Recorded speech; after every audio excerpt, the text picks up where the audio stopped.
I'd like to call to order the November 10th meeting of Environmental Matters Committee.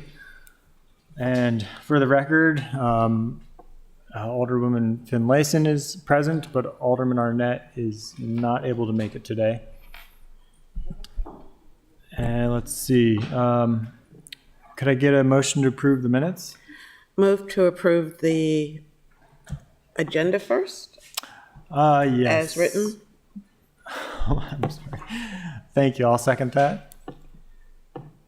All those in favor of approving the agenda as written, please say aye. Aye. Aye. Motion carries. All right, now on to the minutes. I'll move approval of the minutes as written. I will second. And all those in favor of approving the minutes, please say aye. Aye. Aye. Motion carries. Appointments and reappointments. We have an appointment to the Environmental Commission for, I'm going to bring this up here, Janice. It's not you. Okay. Let me see here. Mr. Chair, it appears Ms. Janice is not here, so do we need a motion to postpone action on her appointment? Yeah, it looks like that's another appointment to the Environmental Commission, Ward 6. Do we have any information on this appointment?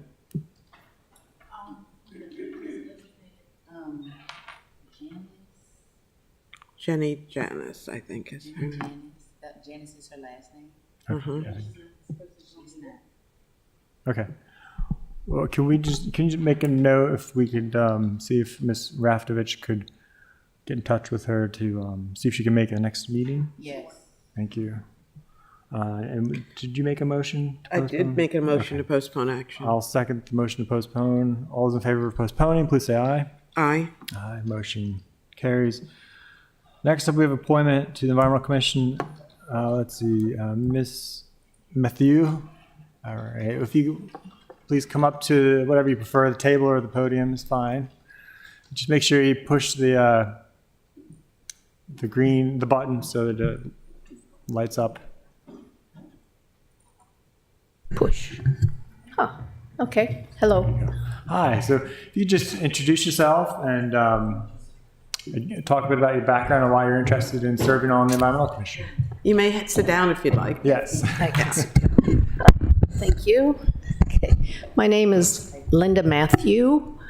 Let's see, and I'm here with the Environmental Matters because I attended a meeting at the Bush Library a couple months ago about saving our trees. And I've been actively working on that in my neighborhood. I live in Hunt Meadow, which is inside the city limits. And the person who was giving the talk, and I don't even remember her name now, but she said they're always looking for members on the committee, people who are interested in the environment and especially our community. So that's why I'm here today. I am also a CPA. I have my own practice. I'm working full-time. Let's see. Oh no, I've lived in Hunt Meadow for 32 years now. Grew up in Annapolis, so been around a long time. Oh, good. And can you explain a little bit for us what the Save Our Trees group does? Oh, okay. Well, it was started by Susan Wheatley and a few other people who saw the English ivy growing on our trees, and she reached out to some other people who are, probably maybe not this committee, but other people involved in the local environment. And they have found out through studies that Annapolis is losing a lot of their canopy because of the ivy growing up the trees and killing the trees. And so they've got a website. They do demonstrations. She will meet people at any neighborhoods, or they did a lot of work in a couple of the parks around Annapolis. And teach people how to cut the ivy back without hurting the trees. And like when I started doing that several months ago, and in my neighborhood, now you can see where the ivy, where it was, I told her, I thought it was just pretty. You know, it looks great. And she says, no, it's killing the trees. But once you start cutting it back, then it all turns brown and it's dying and it will fall off the trees. So that's what I started doing several months ago. And, you know, whenever I have an opportunity or see a new little vine coming up, then I try and take care of it before it gets too big. Good. And is there anything else in particular you think you might want to bring to the commission's attention or work on the commission for? I couldn't get all of that. I was just saying, is there any particular issue or topic you would like to bring to the commission to work on that you're hoping to work on? No, I would like to give back to my community. And if you're looking for people on the commission, then I'd be glad to do that. But also, I am very concerned about our environment. So that's, you know, I've never done anything political before. Good, yeah, and well, that's good. The commission doesn't often deal with political issues. They do make recommendations to the council as far as particular policies they may want to see, but it's not always political for them. Right. They're just looking often to what kind of things can be done to improve practices in the city, looking to work with some other organizations. And it may be of interest to you, if you haven't seen it yet, the commission does have an annual report, and they also did put together a list of their latest list of recommendations. So I'm sure you can probably get that from the chair of the committee, from the commission, sorry. Okay. Randy Rao or Allison Colden, I think, is the vice chair. Any questions from colleague? More of a comment than a question. First of all, thank you, Ms. Matthew, for volunteering your time. Has your community noticed any difference since you've been cutting the ivy? It's funny, I just got a text from one of my neighbors in the last few days, and Susan Wheatley, who started this Save Our Trees, gave her my name because she lives in Hunt Meadow. And so we've been communicating back and forth, and I said, yes, I've been working on Burnham Wood. And then she texted me back the other day and said, I drove through, you know, my neighborhood. She says, you're doing a good job. So that's, and right now, well, all of the Save Our Trees people, it's all volunteer. Mm-hmm. People who are concerned and want to make a difference. Well, I want to thank you, and we need residents stepping up just like yourself. Yeah. And it will catch on before you realize that you're going to have a whole group of folks in your community. Yeah, most doing of this. us didn't know the ivy was killing the trees. Yeah, it just kind of came to everybody's attention rather recently. Yeah. So I say thank you. And Mr. Chair, I'll make a motion to give a favorable recommendation to Ms. Matthew for the Environmental Commission. I'll second that motion. All those in favor, please say aye. Aye. Motion carries. And thank you very much for taking the time to talk with us. Thank you. And Mr. Chair, I guess her name will come before the full council at our next meeting. Yes. Next meeting, I think on Monday, it should be coming before the council. You don't need to attend the meeting, but it'll come to the council on Monday. Okay. You'll let me know. Yes. Fine. Thank you. Thank you. All right. Next up, under general discussion, I'd like to invite the Planning and Zoning Director, Director LaPlace, to come talk about update on city environmental issues pertaining to new and current development. And do you happen to have a list, updated list? I don't have printed copies. It's on the website. We could distribute it to the committee afterwards if you like to have printed copies. You mean the development review report? Yeah, I wasn't able, the last one I see online is September, Okay, but we could still use that as basically something to start with. did you want to go through the whole thing, or I know there were some projects that you were extremely interested in, and I was going to give an update on those. Like, do you want to start with Rocky Gorge, Athens, Annapolis? May I ask Yes. where that document is? I don't have it. It's under current planning on the Planning and Zoning website page. Yeah, we don't, I'll send it to you. The only one we have is from September. We don't have the latest. Unless, is that something, Well, I'll have to like check an that. email to us? I'll have to check that. Okay. Let me email this. I'll email you the old one. At some point, could you call Public Works and have them cut that clock? Thank you.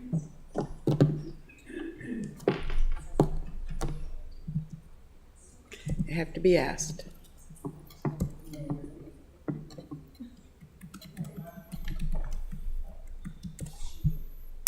Pardon me, I'm just logging into my email.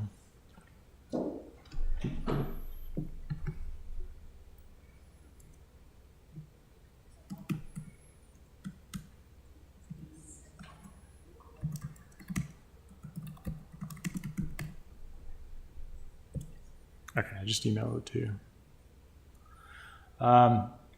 Yeah, so typically how we've done this before is on the list, you have the comprehensive list, and then if there are things that have been updated since last month, and maybe that's already been done, but anyway, highlight it in green so that we know, or whatever color you want to use, so we know what's been changed. But for now, I think we could just start with some of the Okay. developments, like you said. Yeah, you some and I of had the talked ones, about we some talked about. projects that you wanted an update on. I'll start with that. Thank you. Rocky Gorge, which is now known as Athens, Annapolis. You were, the chair, you had asked me to look into whether the site had been inspected. It was inspected several weeks ago by Brian Adams, our inspector, and his report was that approximately 2 acres of the 11.64 acre conservation easement on the site was impacted somewhat by the tornado that came through. The damage included downed trees, standing deadwood, and trees that have been damaged to the point that they are not likely to survive. As we've discussed, the impacted area has been altered such that invasive plants that would have normally been suppressed by the growth that's in place will now be given the opportunity to fill in the area possibly, so we're concerned about that. Short and long-term maintenance strategies do need to be devised by the developer to manage the area. We don't feel it's necessary to redelineate the easement. This was an act of God action, and the easement area makes sense still. A new delineation would not affect the status of the conservation easement or mitigation elsewhere on the site. But part of Brian's evaluation and recommendation involved that we should work with the owner developer, and the developer's actually agreed to develop both short and long-term maintenance agreements. We'll have these agreements reviewed by the Office of Law and recorded. Importantly, we want the developer to begin implementing the invasive management of the invasive species, because that's what we're really concerned about, in a timely manner to be done. And also so that it doesn't become a costly burden for the future homeowners association to take on. So that seems to be a real priority to work on for the site. Good. Any questions about that in particular? I do. Did the forester, for lack of a better title, evaluate the entire property or just the area that's under the conservation easement? He reviewed the entire property. So the area that was impacted by the hurricane or the tornado that went through was 11 acres, and out of that, only 2 acres. Well, were what he was talking, damaged? what he was talking about is, of course, the 11.64 conservation easement area was the area that needed to stay intact, that wouldn't be disturbed by construction activity. So that was what was he referring to when he said that about 2 acres of it was impacted negatively and needs special attention.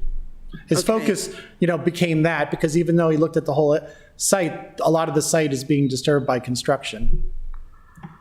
Okay, I'm particularly interested in how much of the site is still deemed a forest. And I thought that was what we were asking about, whether it's still a forest. Well, I think it's With- within that forest conservation zone. So we're only looking at what's in the, It's almost 12 acres. so it's almost 12 acres that have been impacted. Yes.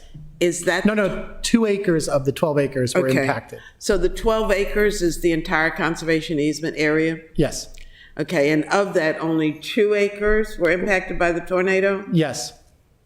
Okay, what about the rest of the property? Because all of it isn't under, No, you're correct. The rest of the area is going to be disturbed by construction activity, grading and construction. okay. I think there is still an area that is not being impacted by the construction. Because as you know, it's already been excavated, and I just got a notice today, they're laying the pipes in that area. They're not connecting them, but they are laying all of the water and sewer pipes very soon. And Okay. I can't remember exactly when he said. So But, you'd like me to check on other wooded Yes, areas? please. Certainly. so 2 questions. One being, what of the conservation easement was impacted? And you said 2 acres out About of 2 the 12. acres, yeah. The other big question is, how much of the forest is intact? And I'm talking the whole area now, Outside of the forest conservation area? outside of the forest conservation area, yeah. Because that was our concern also, and I think it should be the developer's concern also. Okay, I'll Part follow of up on that. That property is owned by another entity that I think they're negotiating with, or not because of the cost. But anyway, this has been one of our last remaining forests. Is it still a forest? As a result of what, the impact of the, Well, we're very optimistic about the viability of the forest conservation area since only 2 acres were damaged and hopefully it'll get immediate attention. So we're optimistic about the future of the conservation area. We'll look at the other wooded areas. okay, thank you. Certainly. Yeah, and I think I think part of what my colleagues points getting into is that if you go south of the Rocky Gorge project, there is an area that it's not related to Rocky Gorge, but it's related to, I guess, the tornado damage. But there is some forest there that's behind, I don't know all these communities, but behind Bywater, and then maybe even down towards. But it's what's west the of, it's not Kingsport? south of. South is this way, I believe.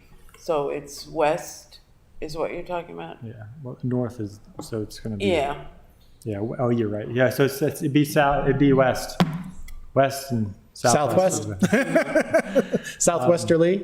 But so it's not necessarily related to the Okay, we'll take a look at that. development, but it might. I guess Yeah. it would be good to know if, and maybe that's something staff could work with the conservancy board on, because I think we have some easements back there. Kingsport has some. I think easements. Further back along Church Conservation Creek, I think. Kingsport has an easement back there. But my one question for you, Director, would be, and I think that's good. Thank you for the report and for sending staff out there. And I think if the developer does a maintenance agreement, if you get a maintenance agreement enacted, I think that'll be helpful. It sounds like we have the same goal as far as making sure that's not put on the backs of the shoulders of the new owners who probably won't realize that they have to now take care of it.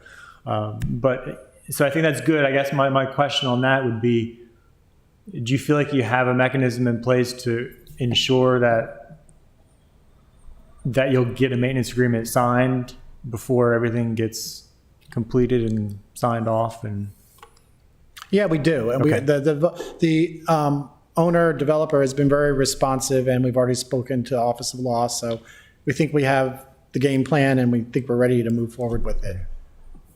good. Okay, excellent. Any other questions on that project? I think I do have another question. I think I do.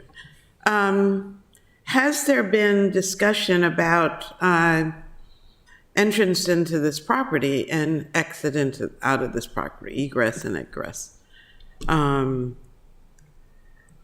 Because right now, the only way in and out is through Oxford Landing, Y'all Road. So is there an effort, as was proposed in the meeting that we had back in July, that there was going to be an effort to do a right-in, right-out? I can report, because we've heard from Mr. Hyatt recently, the attorney that was hired by the developer to reach out to the state, that there's discussions underway between him and the State Department of Transportation to see what kind of alternatives. Now, you know, it's going to involve a lot of different entities, because not only would it, if the state was open to reconsidering an access off of the boulevard, it's also going to require, in my understanding, it would at least require at the local level revised site plan approval, because the site plan that's been approved doesn't have an access point, as you know, off the boulevard. So that's a significant change in the site plan. Also, the developer is considering that they may need additional land if this was to happen. So that's a whole nother process to find out if additional land's even available. But those discussions are underway. Mr. Hyatt did share that with us. I would like for you to investigate past projects, proposals for this site.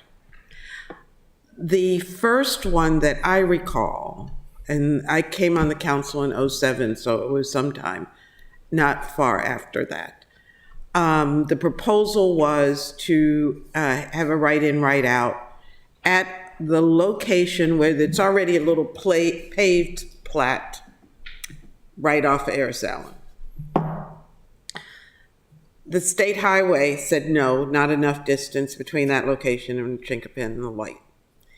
The second time, different developer proposed an entrance much further up on Ayers Allen Boulevard. To the west? To the west. To the west? And SHA came and approved, gave their blessing for that site, for that entrance. It is not the one that's further up that the new developer is trying to acquire the land for. It was someplace in between, but closer, further west, far further west. And the state folks, engineers, deemed that it was adequate space to take a right out, get down to the light in Chinkapin, do a U-turn and leave town. Correct. It was the Planning Commission who said no. Correct. But the State Highway Administration gave us a blessing on that and actually came to the Planning Commission meeting to speak in support of it. And so I would like the data on that, the research on that, because some folks like yourself, new to the city, have no clue that SHA had given us permission. Well, actually, I was briefed on that, and I am aware of that proposal. Okay. My concern that pops into my head thinking about it is, I don't believe that a developer can come back with the same proposal once you've been denied for a particular design before the Planning Commission. You have to come back with a different, something different. I mean, that's usually the case. I have to check Maryland law, but I know that that's generally the case. Like the one that you're just talking about, where the state DOT was okay with that access point, but the Annapolis Planning Commission denied approval. If they came back with that same proposal, I'm not sure the Planning Commission can again review the same proposal once it's denied. Well, I mean, I would ask for some legal opinion on that, but that's my general understanding of land use law. I don't know that it's the same proposal in that we're talking about the entrance and exit from this property. Yeah, I'm very and clear. a considerable distance apart. So we're not saying that it was the same proposal. It was a different, as a result of meetings and, Yep. the best minds, I guess, coming together to come up with a solution. It was another entrance to this property. No, I'm very aware of it, Alderwoman. Yeah. My staff did a great job of briefing me on it, and I've seen those different proposals. So I guess my question to you is, what would you like me to do with that information? I would like the data on it. When it was, Oh, okay.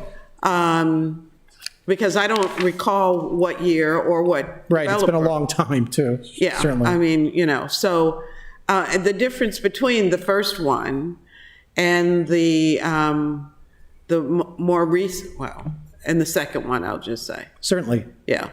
And the current proposal, I don't know where that stands. I guess in what was approved in '06 did not have that entrance. I understand what you're looking for. Yeah, We'll put okay. that together for you. Thank you. Certainly. All right. Any other questions on that? Nope, I'm done. All right. Did you have, what were the other projects? I think you also wanted an update on Parkside Preserve. Yeah, oh, yes. Did you learn anything about the grading permit? Well, the grading permit has been approved through 2024. So I don't know what I can really add to that. I think you saw some of the correspondence from our Which one were you? our code of enforcement. Parks and officer. Preserve. Okay. Yeah, I haven't seen that. Last I saw, law office was going to get an opinion because the previous director, the approval expired in her letter. She said October 8th, 2022. And I didn't see any other renewal on record. This is the report of our enforcement chief. The grading permit is currently set to expire August 16, 2024. That date roughly corresponds to the expiration date of the latest building permit we issued at the site.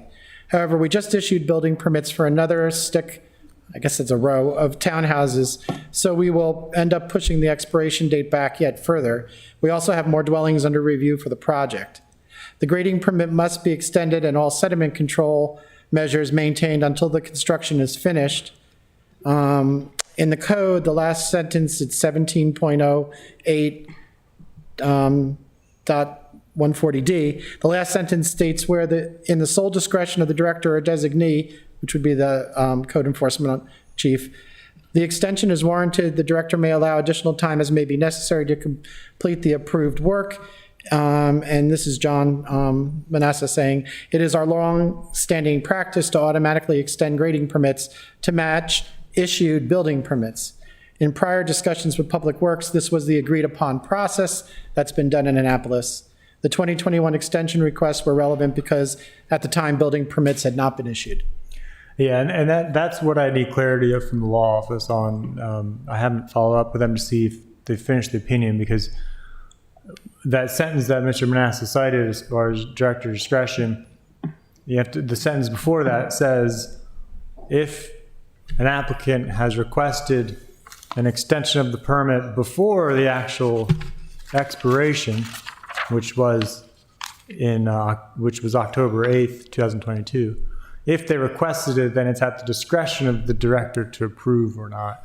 It doesn't give, my reading, it doesn't give the director carte blanche to have discretionary Right. extension of the permit unless it's been requested, right? Right, and assuming they didn't request it. I mean, I'm wondering what would have Yeah. flagged it in the first place, probably a request from the applicant, but we can check that. And as far as, and then again, that practice of extending it with the building permit, like what I mentioned to you, that's not in the code currently. So I just want to get clarification from the law office on if that can be done without coming to the council to actually get that changed in the code. I can see, I think in some situations that might make sense, but in other ones it may not if the grading permits are very old. Well, I think, And as long as there's also another review, shorter review. But in any case, that'd be my one request, would be that if we wait to see what the law office comes back with as far Okay. as their opinion on that, because I'm not sure it's been, I'm not sure there's a mechanism to extend it at this point. They might just need to resubmit. But, so I guess that'd be another request to our new council associate. If you could please check with the law office on their status of their opinion for grading permit extensions with the Parkside Preserve project. Yeah, I think this was it last week or the week before? I think they said they were going to work on that. All right, so Mr. Chair, is it only for that project, or is that current practice? well, that's what I'm trying to get. It sounds like that's current practice. It's current practice, and as you can imagine, we really try to be consistent from one applicant to another.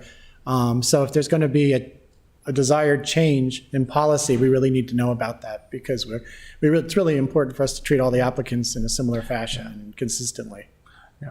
But what's utmost importance, though, is making sure we comply with the code, regardless of past practices, right? But we would welcome any direction if And we're that's where I doing think it differently. that's that's where I think I had some frustration, because it seems, from my perspective of reading the code, and the code saying they can't have permit extended unless it's requested and it's before it actually expires, that it looks to me like that staff has created a new policy that's not authorized in the code without coming to the policymakers. That's where it's. I understand your concern, and I'll also check to see if the applicant did in fact request it. Okay, thank you. That's all I had, if there's any other questions you have. Okay, did you have questions on I any do other? have a question about Godspeed Way. Can you give us, I'm not seeing it, I know it's on here. Status, Alderwoman, could you say that, what projects, what's the name? Godspeed Way? Godspeed Way? I'm not familiar with that, but I can get you a update on it. Okay, I see that all of the approvals are under review, so that, Okay. Godspeed Way, I'll get a report, I'll get an update on that for you. okay. I'm not familiar with that one either. That's the one on Air Salmon Boulevard, right across from what will be Rocky Gorge.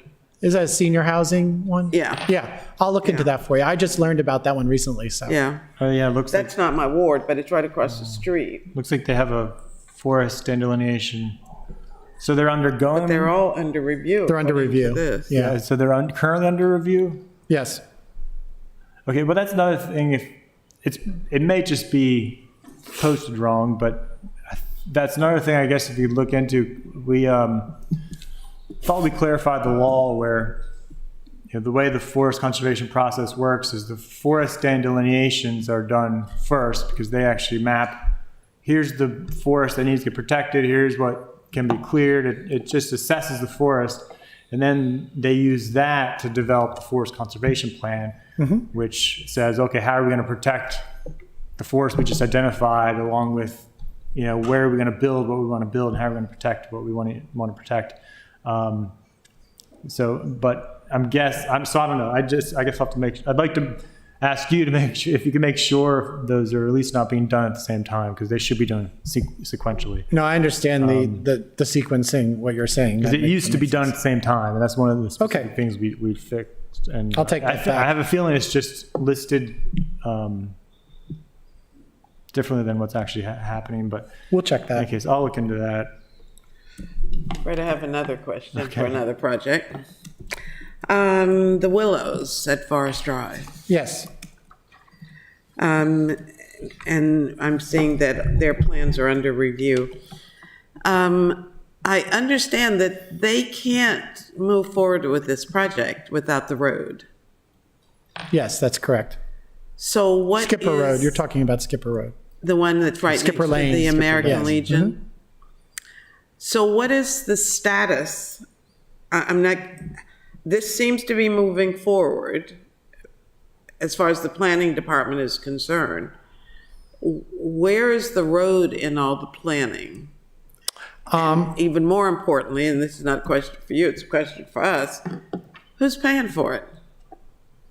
I know that, That's a lot of questions. There's an agreement that's being set up where the city will reimburse the cost of the road, but we're having the developer build it. That's being negotiated right now.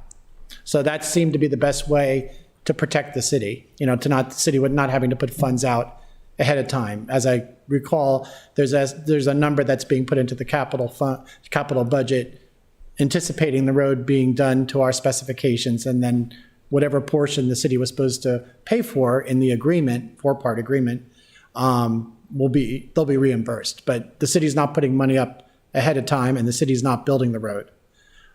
So that's the general, what's being negotiated right now. Simultaneously, it is coming back to the Planning Commission with revised site plan. They've addressed a lot of the design concerns that staff was concerned about and some members of the community wanted addressed. So we'll be seeing that next month. Okay, So there is movement. Go ahead. I'm sorry, I was just going to say there is movement on both those fronts, the legal agreement for Skipper Lane and the actual site plan review.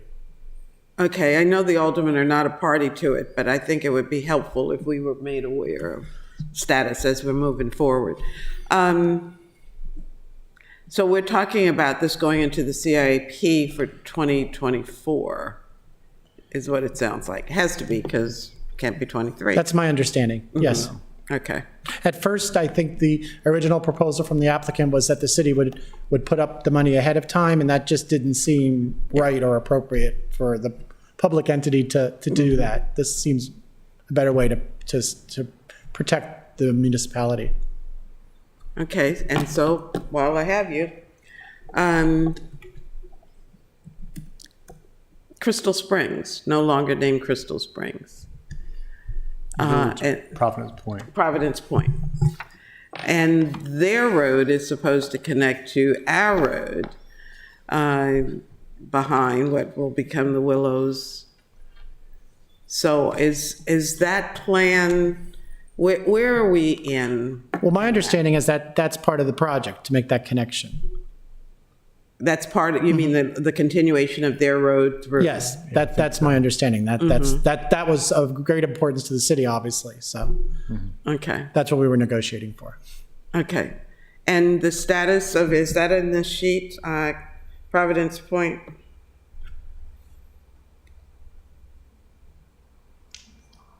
So is there an update on where, I keep getting invitations. Yeah, that was getting appealed. That project was getting appealed. I'm not sure if that's holding it up or what, but I'm Because not it's not sure, in- I'll have to check on the status of that, if it's being appealed. I'll check with our current planning office.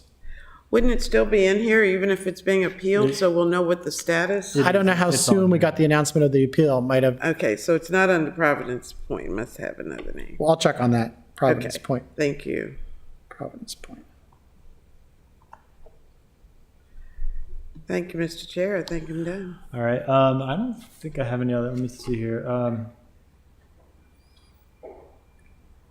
No, I think the email response addressed. I think I had questions about parole place, but they were more stormwater oriented, and Public Works was going to set up. I asked them to set up a meeting. To Yes, take I heard it that you're out. going to go out with them, right? Yeah. Yeah, great, and Tom's going to join you, so. Oh, good. Okay. So I'll make a note to follow up with them on that. It's quite a sight. It's sort of the poster example of how bad invasive species can take over a site. I was amazed the first time I saw. It's kind of it's stunning. Behind the liquor store there. Yeah.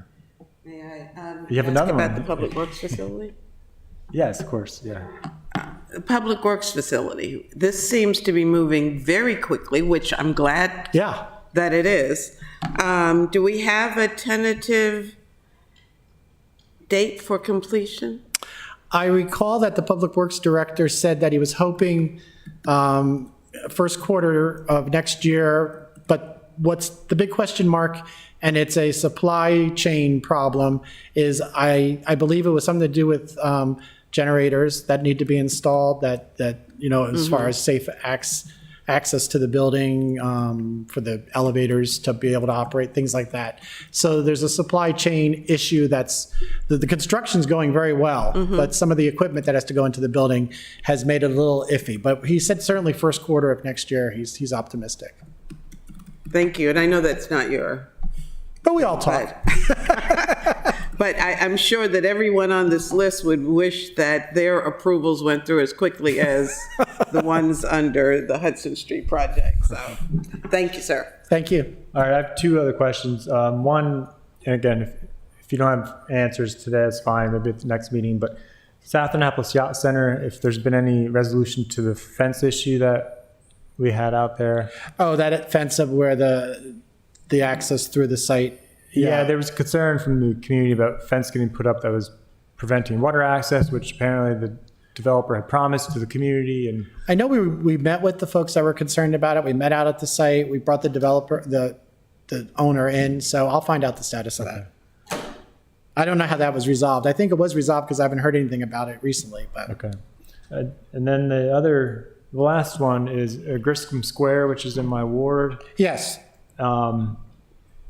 They've delivered the stormwater pipe, but they haven't really done anything else on the property. I need to follow up as well, but I think it'd be good. If to know if P&Z is able to help with any. So the 3 issues that were brought up from the community, I think it's 3. I need to look at my list again. But the one was between Griscom Square and the adjacent community to the west, which is I think Cedar Ridge Court. They had a concern about basically creating more of a buffer between. more of a buffer. Yeah, a vegetative buffer. And I think at one point they've talked about a fence, but I think we got them to a point where they would agree with the vegetative buffer. Yeah, we recommended, we thought it'd be more effective, certainly over the long term, and probably more attractive. Yeah, I'm sure. To put plantings in there. So I'll follow I'm up. just not I'll get sure you a if the status of that. developer had. I think looked the at owner that was at all. agreeable to that, but we'll get a specific. Yeah, he seemed pretty agreeable at the time. The other, all right, everybody, turn your phones on mic. I feel like, when the Oscars, when they're playing you off the stage. Almost. All right, so the other issue that came up was egress concerns on the road to the east, which is Tyler. And I'm sorry, what street is that? concerns about egress, What street?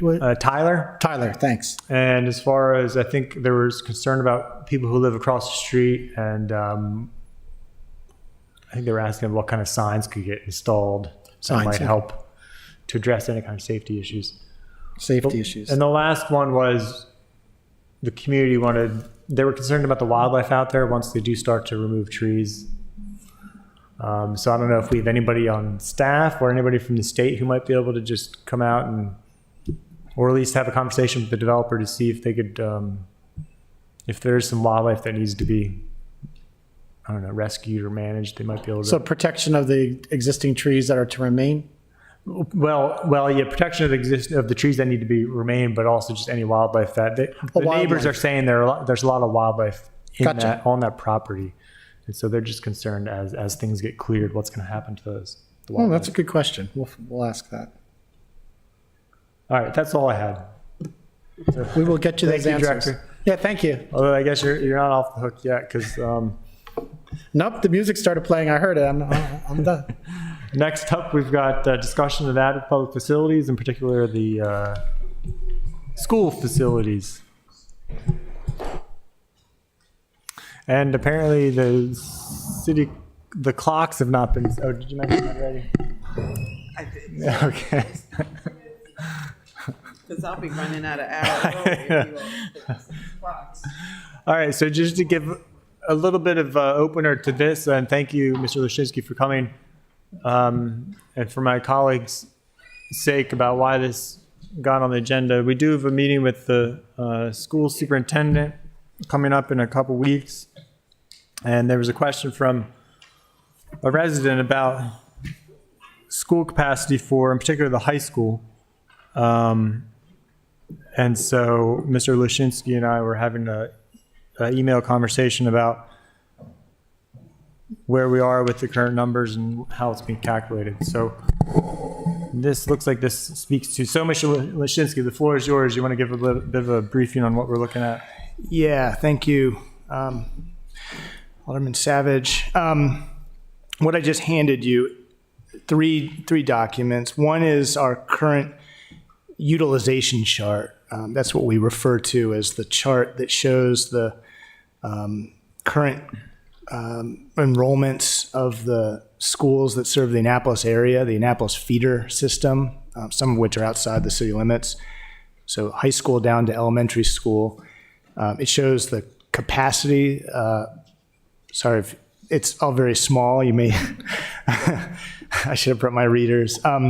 But it also shows projections moving forward. And these numbers, most of them, the majority of them come from the county school system, from their annual facilities master plan. We put them into a format that shows that basically zeroes in on the schools that serve the Annapolis area. And in the far right, going through 2024, we also incorporate the pipeline developments on kind of a rolling basis. We update this twice a year, January and July. That's by code in our adequate public facilities ordinance. January and July. And in July, yeah. And what we do, we basically look at the projects that are under review or that we're already working with. They may not be formally under review, but we know that they're a real project. And we have formulas in the bottom right that basically tell us how many students we could anticipate based on their unit count. So, for example, the Willows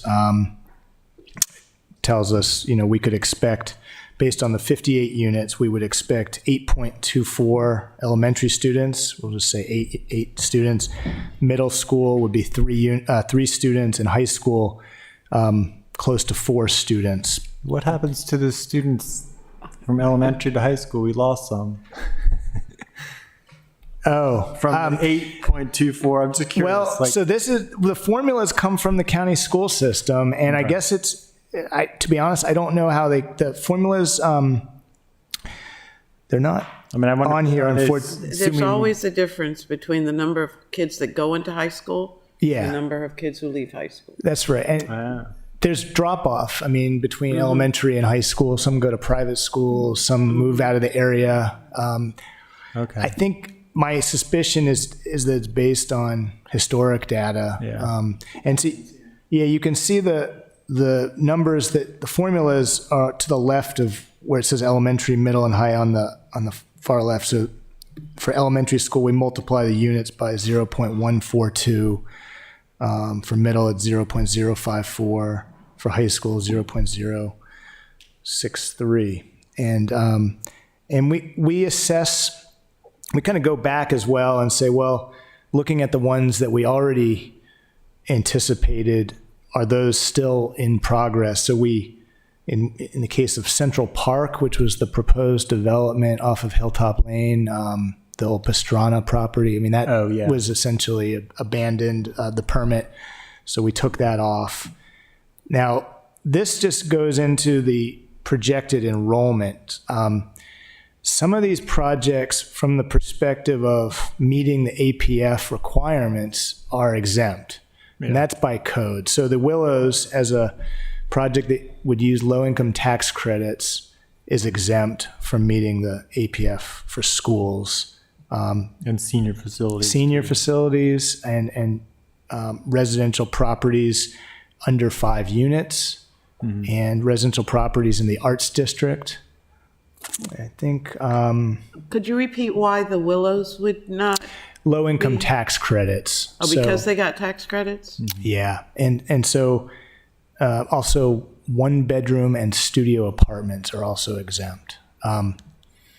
So, well, we do want to, we need to take into account the anticipated population that would contribute to the schools, just to understand how that impacts the capacity of the schools. We're not, it doesn't necessarily mean that they won't get their APF school certification. So that's just a little bit of background about, and we publish this chart on the city website.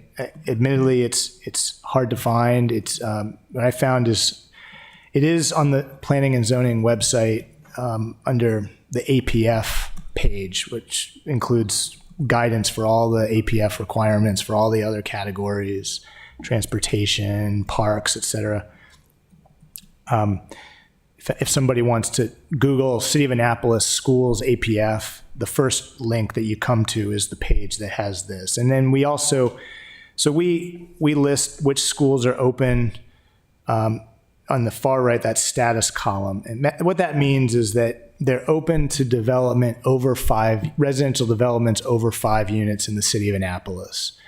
If they're closed, it just means that unless you meet one of those exemptions that I was talking about, if you're over 5 units, you would not be able to meet your APF certification. So one thing that's come up, I should acknowledge that I'm relatively new to assessing this information. You know, historically, former Director Nash was doing this work. When she departed, I took it on this past winter. It was the first time I really had gone into the data to understand the sort of looked under the hood and saw that, you know, Annapolis High School in particular has been treading very close to capacity for some time, and, you know, is really projected to be over capacity. It is over capacity. Essentially, it is over capacity right now. The only reason why we have kept it open is based on a provision in our code which allows us to deduct the number of students attending Annapolis High School that come from outside the feeder area. So these are students generally who come to attend the magnet programs, the arts program, the IB program. I think there's maybe 1 or 2 others.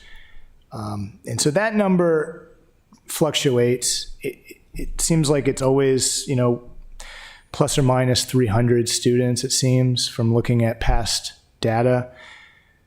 The school system does not project that number out like they do with the overall enrollment. So it is tough for us to say, well, in future years, what is that number going to be? I mean, we know it's going to be relatively close to 300. We don't know exactly what that number is going to be. I wrote in 302 on the sheet because that's what it was when we did this chart in July. We get that number from the school system. They actually they don't publish that number in their facilities master plan for some reason. And it's mostly because it's only relevant to us at the city. It doesn't really have much relevance outside of our needs. So we will be, if even deducting that number, we're going to be over capacity in 2024. I think that is clear from the data. Well, shouldn't that be listed as closed then for the high school? Well, so here's the interpretation of the code, and this is what kind of prompted this discussion, is that the way I interpreted the code, it's written so that it's looking at the capacity of the school within 3 years of the utilization chart. I mean, the exact wording, let me pull that up. And so I was only looking at it through 2023, and I interpreted the 2024 numbers to be more of a, let's be aware of what's coming up and sound the alarms if needed. But the determination of it being open was based on its utilization through 2023. So there was we've gotten correspondence from a few concerned citizens who are very concerned about the ability for Annapolis High School to serve Annapolis residents, to not be overcrowded. And so this issue has definitely come to a head. And, I could certainly see an interpretation that we should be looking to 2024, 3 years ahead as the way to do that. The way the code reads. Yeah, I mean, the code reads projecting 3 years out. Why would you? I don't understand. I guess I thought we had this resolved, but I still don't understand. It says the rationale within 3 years. So, we look at the year. It's really, I think it's the year before. And so the year before, that's going backwards. Yeah. Do you understand why this was a huge issue for us? This is actually an election issue we all ran on, had to take stances on. It was a compromise that my colleague here introduced as far as taking out the out-of-sector students, which, and I think it unanimously was passed with that. And that's a 3-year projection. Projections don't go in reverse, but it sounds like that's what P&Z is doing. No, sorry to interrupt. It's not that we're going in reverse. We're just using the data from the facilities master plan, which uses the previous year's data. So all I'm saying is that we're using the chart that we published in July of this past summer, July of 22. We begin with the 2021 data that the school system provides us. And so when you do your January review and your July, in January and July, you post the school projection numbers. You're saying when you post those, you're using projections starting in 2021, even though it's 2022? No, we're using actual numbers from 2021, from the previous year. That's what the school system uses to base their kind of whether. Well, I guess what I'm getting at, though, is if you're looking at in January and July of 2022, doesn't that mean you take 2022 projections, 2023 projections, 2024 projections, which is what you have before us here? The projections, you're saying you're not using that? That's not how you're doing it? I'm just starting at 2021 and saying the way the code is written, just to read it here, the enrollment at the high school that serves the site, including enrollment at the high school from the proposed development and number of high school students expected to attend based on the school pupil generation factors, yield per unit contained in the Anne Arundel County Educational Facilities Master Plan, is currently or projected to be equal to or greater than 100% of the state rated capacity within 3 years. Currently or projected within 3 years. Current or projected means current year. Projected means future. So, Mr. Leszczynski, this is what I'm trying to get my head. It's hard for me to get my head around because, frankly, that seems like a stretch, and it's a stretch in my mind that goes away from this very, very difficult consensus that we achieved on the council with a clear intention of doing what was stated looking forward. So that's, and even looking at these numbers, if you take 2024 projections, like you said, 2,447 students minus 302 out of area students, that would still be 2,145, which would be over capacity. Just to be clear, I have no issue in saying Annapolis High School is closed today. I have no agenda here. I'm trying to interpret the code. I think there's a perfectly legitimate case in saying that we should be going through 2024. And certainly the chart provides us those numbers, and it is what it is. I think part of me being here is in sort of to find consensus on that and just to be transparent about it. And I wasn't here when the last update to the APF was done in 2018. I certainly believe you when you say it was a challenging policy to make and a lot of compromise, I'm sure. And I think I would be remiss in not also just acknowledging that this is sort of the quintessential regional issue. And I think that as I've gotten into the policy and the way we do this, it is somewhat challenging as a comprehensive planner, the way the policy is written,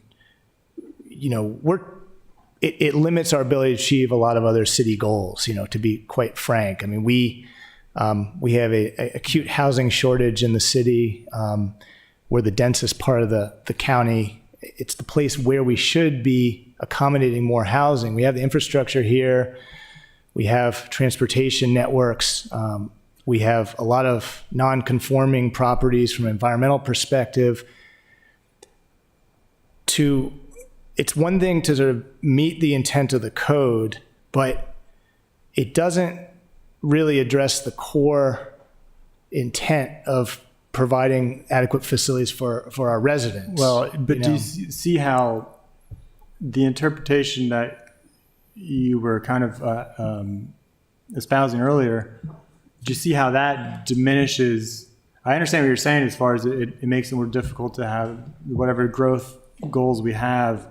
But I think, do you understand that interpretation of to going retroactive with the projection, it diminishes the ability to meet the underlying goal of the APF, which is if the school's closed, we, as the council, but also I think planners need to make the case to the county school board that we have a capacity issues, our constituents are concerned. Here's why, look, it's closed, and we need some, we have a mitigation clause in the code. We need something for these developers to pay into. Because if you look at this map Right. you gave us, Yeah. or not this one with the dots on it, majority of the students at the high school are from Annapolis. I Yeah, never knew that. 65% of them are from within the 67%, city, and then the remainder are coming from outside the city. Yet, which tells me they should be taking more weight on our concerns. But if we just automatically ignore, I know that's too strong. It's not completely being ignored, but if we undermine the intention of the APF for this, then we have less leverage to actually achieve the goal for our constituents, which is to address the school capacity, be it adding trailers or just getting some of the students out of the school, So that's where at least I'm coming from. But Right. my colleague's a teacher, and Yeah. I've probably spoken too much on this. But that's kind of where I'm coming from. Yeah, I can definitely see. I mean, it does provide that leverage. I mean, I just think that on its face, though, the APF requirement makes it does not assert any action. And frankly, a property owner who's looking to invest in the city has no recourse here. There's no fee in lieu, like we have with the other. There's no way of mitigating, because so much is out of our control. We don't really control the school board. We don't control the schools. And so it's. That's our fault collectively. Yeah, is that yeah. we should have options for the developers to, because you're right. I mean, why have mitigation opportunities in the code if there's nothing for them to do? Right. And again, I think that's really the top thing I want to talk with the school district about is we need help. We represent 67% of the school, and we need some cooperation here with. I've started to initiate, because I'm kind of alarmed by the trend at Annapolis High School. I've started to talk with a planner in the school system he's the guy who writes the facilities master plan, and just trying to understand where things are headed. What are the ideas for Annapolis High School? And, there's not much on the boards right now, and which surprises me. I don't know why that is, because you can look at the facilities master plan for the 2022 and even before that, and it was showing the population to be increasing, and we're getting closer to capacity. And what I can say is that from the Anne Arundel County Public Schools perspective, they have had more extreme issues to resolve in the northern part of the county. They're building another old mill high school off of 97, and that has been their bigger priority, it seems. Now I think they have that under control. They say they're shifting focus to Annapolis, but nevertheless, there's no plans in the works to address it yet. He did say that they did a redistricting plan for the northern part of the county for 5 high school feeder areas. They were really happy with the outcome. It was a successful planning effort from their perspective, and the school board, it sounds like, is encouraging them to redistrict the rest of the county and basically just look, because they have underutilized seats in other schools, and that might help to shift some of the load to other schools. And so I think that's where things are headed in the near term. It sounds like there may be a imminent decision to do that. I think there's consensus on that redistricting, but they generally try to avoid the redistricting. I think in most cases, this one, I think they realize it's just, there's no other option. Yeah, and just one other thing would be to say that if, I think it's not my intention, I don't think it's anybody's, well, very few people anyway, intention to stop all development in the city. I think the intention is to really try to achieve the education goals. And I think one way to, there's always something available to the city and the council's ability to do, and that is to, if we absolutely need to, we can waive certain provisions in the code via a resolution if there is some growth goal that we need. But obviously that also would be undermining the intention. So we'd be very cautious as far as when and if the council would do something like that. We've done it before with various other laws, but in any case, do you have any comments? I do. Okay. Your turn. A few questions. I guess the first question, the first thing that jumped out was the 302, which is the out-of-area students. Could that number be broken down by program? Yeah, most definitely. Okay. We could ask for that. Yeah. Because I think we always look at the fact that it's a school for the arts, and that's all we count. But they have a very strong ROTC program. They are a school for English language learners. And I'm missing one at least, and maybe two other special programs that bring in students from out of the Annapolis area. So I think if we could get a breakdown of all of those students, we might find that that 302 is a little bit low. You might be right. I mean, it's important to acknowledge that I think the Annapolis High School of today is not what it was in yesteryear. When it was built in 1976, and I recall it, and that's one of my comments. When that school was built, it was built for 2,400 students. And I know this specifically because South River, where I taught for 25 years, was built the following year, and our principals had kind of a rivalry who had the best school. But anyway, and the buildings have changed on both campuses. Yeah. South River was built as an open space school.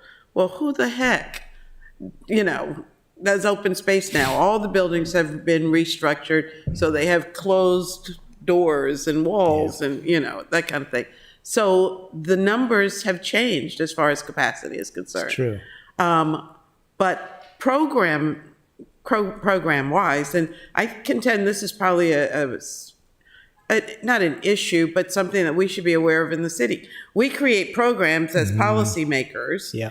And how does that relate to staff jobs? Housing, for example, Yeah. And the school system has that same issue.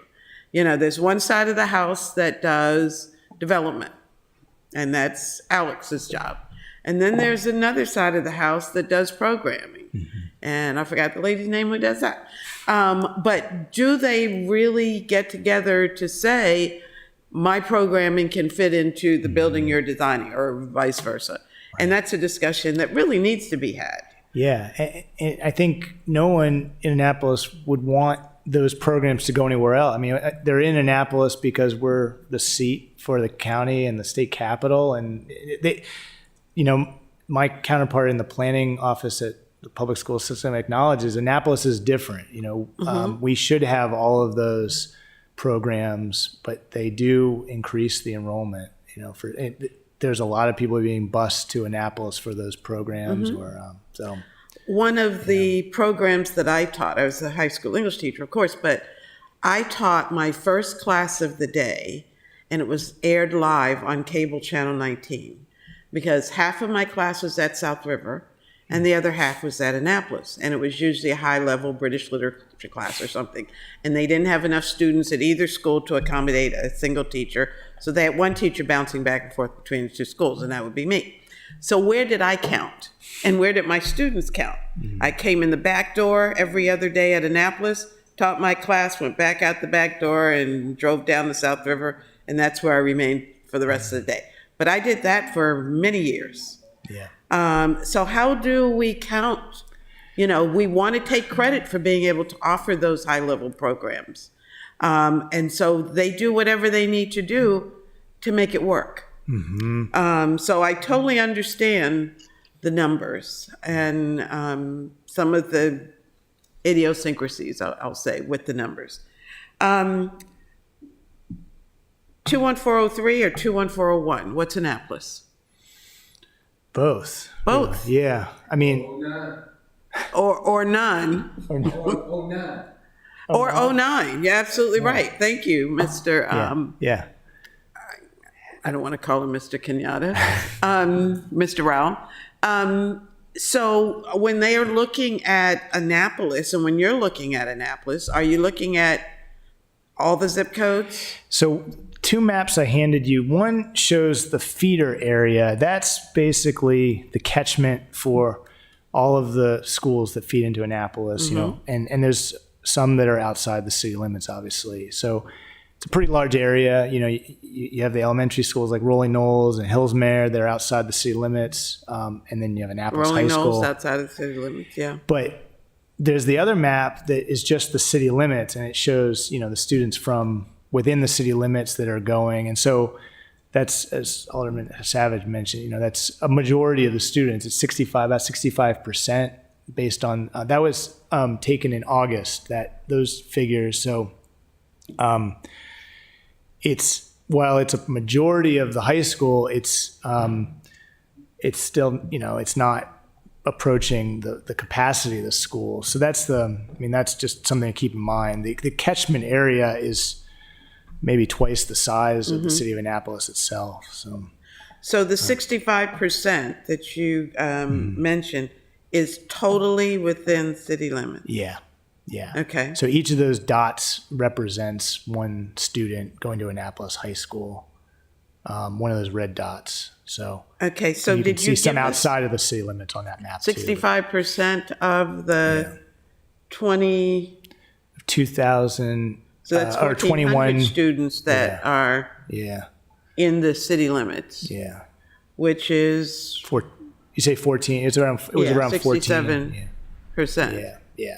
Okay. Yeah. So that's what we're talking about when it speaks to city students. Yeah. So that's definitely an important metric, I think. Now, I contend that if you continue to have discussions with the school board staff, and I hope that you do, that there will be some discussion about capacity. And that's program-based.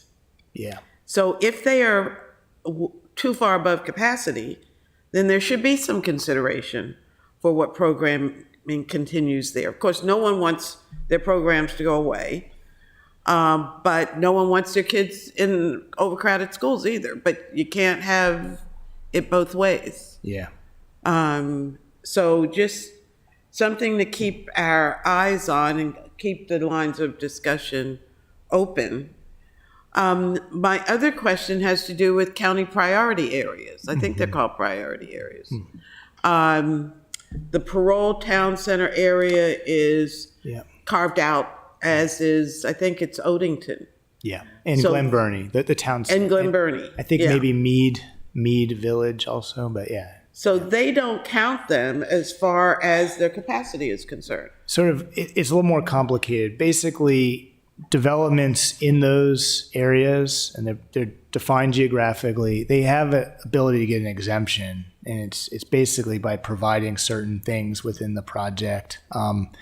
So it's not a across the board exemption, but they make it it's a lower bar to meet. So and so, you know, as a planner in Annapolis, it is a tough pill to swallow to say that we might close the city to development, but we pushing everything there to places where there might be less scrutiny over the development, and it's just outside the city limits. Contributes to the same waterways. It's a challenging. Just the coordination there is important, I think, and I'm just sensitive to not wanting to push development to places where it's even less appropriate. So that's kind of the. Well, my point is, why don't we use the same system the county uses? If they can carve out areas, we should be able to do the same thing, and especially if we're getting something in return. Yeah. So you come up with the proposal and we'll support you. I think the comp plan's an ideal Yeah. thing yeah. for that. For Although sure. that might be too far out. I don't know, but I think that's a reasonable.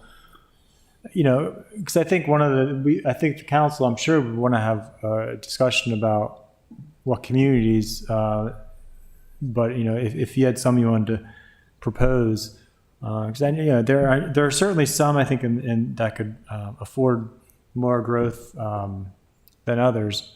But I think that also helps to protect the underlying intent of the APF, which is to try to identify a solution moving forward. So did you have any other questions? That was it. Okay. Thank you. And I do want to, I hope it wasn't too hard on you. I do want to thank you for, I do think it's good to have these conversations, and as far as intention, if I'm sure the council would be happy to have a work session if you feel like you want to get,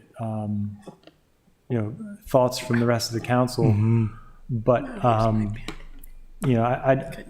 guess one of the themes, from today is I'd much rather look to revise the code if there's a problem as opposed to trying to find a way around it.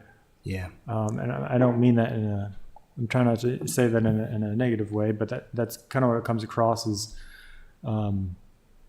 But I do think, like I said, the responsibility goes all around. I think if we can get ideas from planning department and clear documentation of some of the issues that this present you as far as some of the development goals, growth goals, improvement goals, whatever you want to call them, I think that could be helpful to us when we do have a conversation with the school in a couple weeks.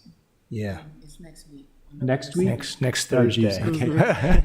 Well, if you have anything preliminary that to help out, because I think that would certainly benefit from a team effort as far as, my meeting with the director the other day, you had a lot of great points and questions, I think, which would be well served to address to the school as well.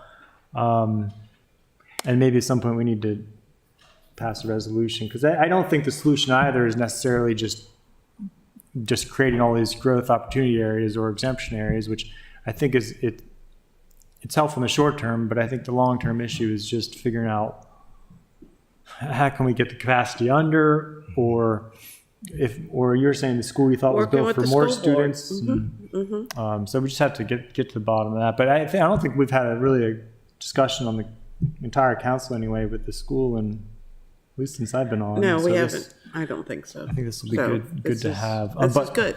But I guess for next week, if you would be able to get us some clarification on exactly, I guess, where we are from your perspective on this, because that will need to, like I said, I think we need to know for our conversation with the school next week. Yeah. I suspect the superintendent will bring his staff who may be able to answer those questions for Yeah. you. So if you reach out to them, tell them they may get some questions, they'll be prepared. Yeah, that would make sense. And I think that's Thank you. all I had. So thank you for taking the time. Appreciate it. Sure. And now I think you can get going, Director. Thank you. I don't think we need you anymore today. So we're going to wrap up the meeting with a couple other last reports we've got the Chair for the Environmental Commission, Mr. Rowell, and then we have update from the Deputy City Manager's Office. So Mr. Rowell, able to come on up, that'd be great.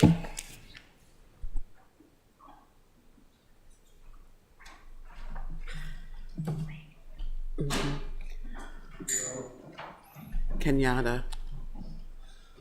Welcome. If you could state your name for the record and My name is Randy Rao. How's everybody doing? we're good. Your mic's off. Can you press it for me, please? Sorry, can you hear me now? Yeah. My name is Randy Rao, Chair for the Environmental Commission. Excellent. Well, do you have any report you'd like to give us? Yeah, Or other so- thoughts? Yep, so just wanted to report out on just our last meeting we just had in October. And we talked about the turtle-friendly curb legislation. And we also were able to bring to the discussion the plastic bag ban. Oh, okay. And I believe we asked that it be circulated throughout the aldermen, I guess via email. Did you And send Put so- together a report, a recommendation on Did you that? send us the Yeah, huh? bag? Yeah, yep. And Yeah, did we get it? Oh, I don't. I'm not sure. I'll have to check my email for it. You said we did? okay. No, I just asked her if we received. What is it? It's a report from the commission. Hillary Raftovich sent it to everyone on the commission. I mean, I think all city council members. Okay. Yeah. We must not have gotten it quite in time, but we will take a look. Sure, at that. I believe so. It was I'll be late this back in the afternoon. future. Yeah. Came, Okay. Yeah, so we'll Came get this that. morning We'll at get that to you, and maybe that's something we could talk about at the next meeting. And then also we. Sorry, just going back to my notes here. So looking at those two, and then we had regular discussions around different committees in our commission. We actually have been. I got word that we have 3 new possible appointees coming to our commission, so that's very good news. We have one that we recommended today. The other one wasn't able to make it. Right. Hopefully by our next meeting we'll have. Yep. So that's good news, and we'll keep you updated on that.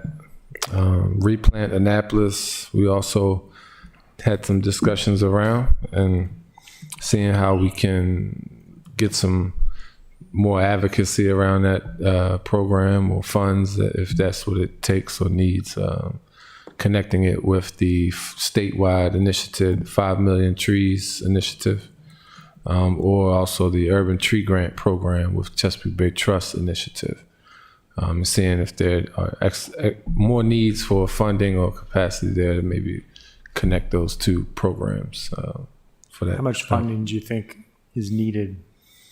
I'm not sure. I mean, it may not be much. It may not be any. This was just things that we recommended. If I believe they said that the program was kind of, not fully functioning, where it just operating is kind of in between stages. So if there was a need for, more resources financially or for even staff or personnel to help with that mission with the city, as I'm sure the city is understaffed in many departments in that regard. So it could be for a staff personnel person to maybe work with outreach for that program, or as an environmental consultant, something to that effect. That was the new stormwater management program manager. We wanted to try to see if she could come to one of our meetings in the future, just to introduce herself and talk about her, what her plans are, and seeing what all we can do to help align with some of that she's doing. And as well as the Public Works new director, if that's been confirmed or initiated yet. But when it does, after that, we'd like to have that person come in and introduce and talk about his plans.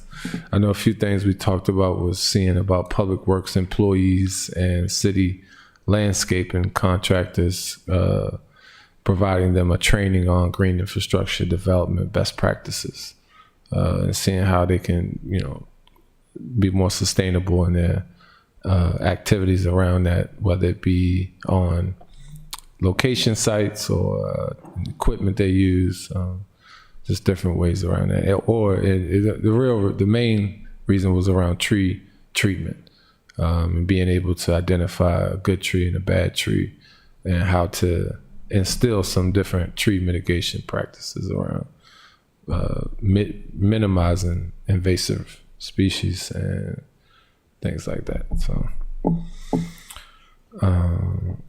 we talked about the Gateway project with the mayor and Eric Lashinsky are working on the maritime expansion that you had mentioned.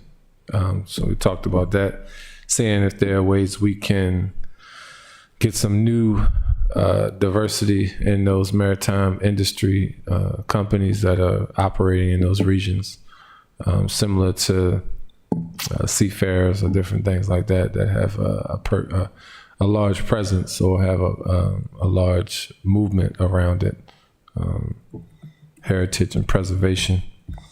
We talked about Hawkins Cove, the Waterways Cabinet, and the Quiet Waters project.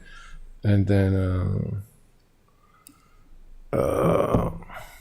we talked mainly also about seeing ways that we can advocate for, and this is kind of ties into the theme for this meeting, which is around economics, looking into the green and blue infrastructure funds throughout the state on statewide level, Maryland Department of Environment, or the Finance Act, the Maryland Finance Act, and seeing if there are ways that we can use those funds to advocate for more emphasis placed on how to use those funds for grants or National Park Services or different funding streams, ways to filter resources into communities that have been historically kind of disinvested in.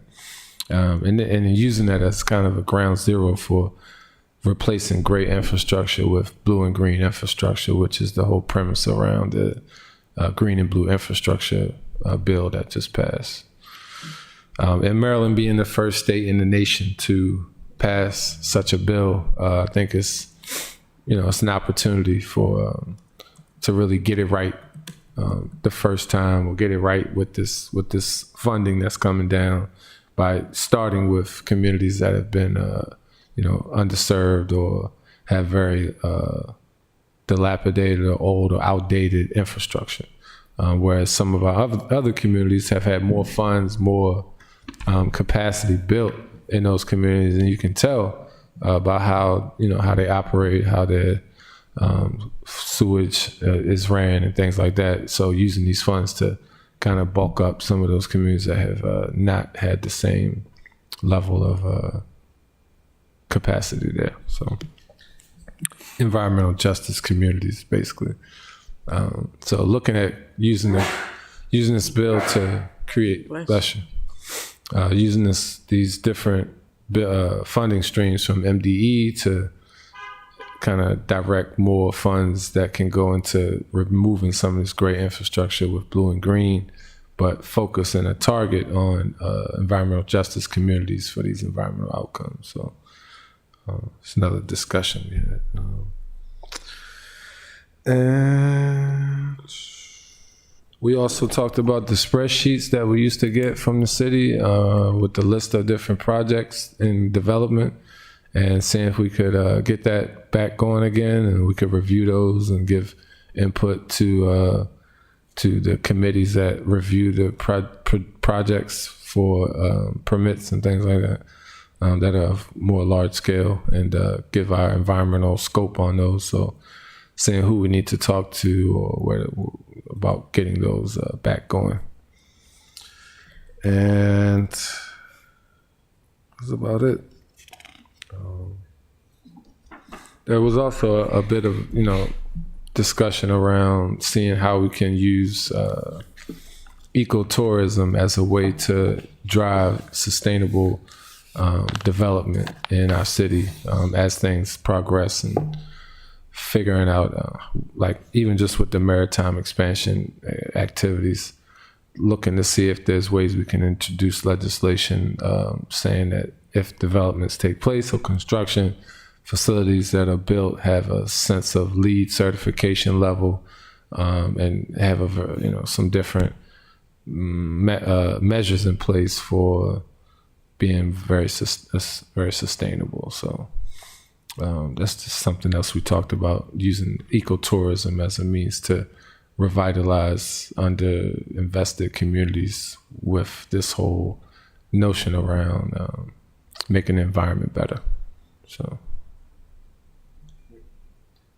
that was a bit of a dump, but Any questions? for I Mr. do have Allen? a quick question. I was perusing your report to us on plastic bags, and I was surprised that your recommendation is to reduce plastic bag usage, and that the committee was not, there wasn't a consensus about whether, we had previous legislation almost 15 years ago.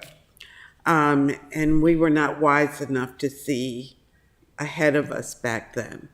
Because we should have been the first to do it, but we were not. But I'm still seeing some hesitancy.